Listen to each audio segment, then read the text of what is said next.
May the gods keep the wolves in the hills and the women in our beds. Hey, is this heaven? No. It's Iowa. Hey sexy monkeys, welcome back to the Sky G Experience. I'm Benjamin and today I'm doing a review of a documentary that's on the Shudder app. And the Shudder app, if you all don't know, it's like Netflix but for horror movies. It's just horror movies, TV series, documentaries, and they have a documentary for it's called The Cursed Films 2 because it's on season 2 and it talks about all these movies that are believed to be cursed, and they go through and they talk about the myths, what is really true, what's not true. They really dig into it, and it's a really good documentary. The second season, these episodes are more like 45-minute long compared to the first season that are about 30 minutes long.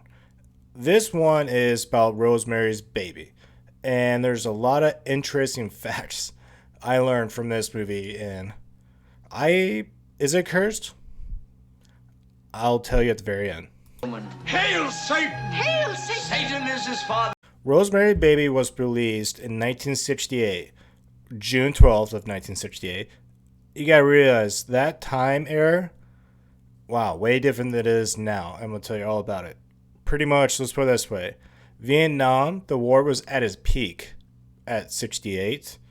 It was a very violent time. And what I mean by violent time, well, Martin Luther King and Robert F. Kennedy were both assassinated that year. Martin Luther King was killed April 4th, and Robert F. Kennedy was killed June 6th. Yeah, Rosemary's Baby was released 6 days after RFK got assassinated. You have the summer of 69, the Woodstock, and this was also a time of LSD. You have a lot of cult risings, a lot of murders. You got the Manson family running around. Crazy time of this year, very violent. And a lot of youth, young people, very upset, mostly because of the Vietnam War. The movie, if you guys haven't seen this movie, I'll just talk about the themes.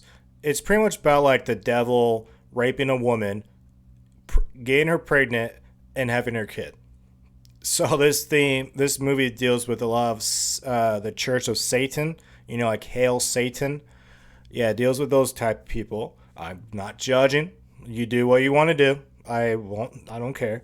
They talk about famous people that are part of this group in real life, and the church, they definitely condemned this film. They were like, fuck you, we want nothing to do with this film.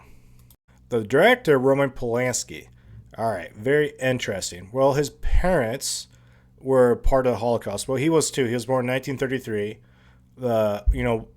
Germany invaded Poland in 1939, so his parents and him were taken to the Holocaust. Of course, Roman Polanski survived. His father survived also, and he was at the very famous Holocaust place, the Stairs of Death, where you carry those big fucking blocks on your back up the stairs in that very iconic photo. Yeah, that one. He was there for 2 fucking years and survived. That's a badass. His mother, on the other hand, sadly, she showed up at Auschwitz, the very famous one. She was pregnant, I don't know, 4 or 5 months, and no, she was killed pretty much instantly. So that his parents had to deal with Hitler, and then his friends and his wife had to deal with Charles Manson. What the fuck? They talk about this photojournalism guy. He goes around like LA. He takes pictures of like crime scenes, and he was the one that did all those iconic photos at the Sharon Tate murder. This episode was really dug into the Sharon Tate murder. I'm really surprised how much they really talked about that in this episode. But it was all great. Everything was great from start to finish. I absolutely enjoyed this whole documentary. I really learned a lot. There's also a lot of stuff in this movie that took place. Like there's people, crew members and actors and actresses. A lot of stuff did happen to them. I'll let you guys figure that out on your own when you watch this, because I don't want to give it all away, but highly recommend it. Even if you don't like the movie, like I'm not too big fan of the movie. I really am not. It's a good movie. I give it credit, but I'm not huge on it. Do I think this is cursed? I'm going to say yes. Yes, I think this whole thing is cursed. someone is cursed, the film is cursed. There is something. Because there's a lot more to this that connects the dot that's like, woo. Okay, that kind of raises a few eyebrows, like the coincidence on a few things. But if I'm like 70-30 saying yes and 30 no. But yes, I think it is cursed. But this is well worth watching. 100% documentary. You're going to learn a lot. And I said you learn a lot on the Sharon Tate murders. All right, sexy monkeys, I am out of here. Thank you for listening. I will see you later. Remember, if you go to jail, don't drop the soap.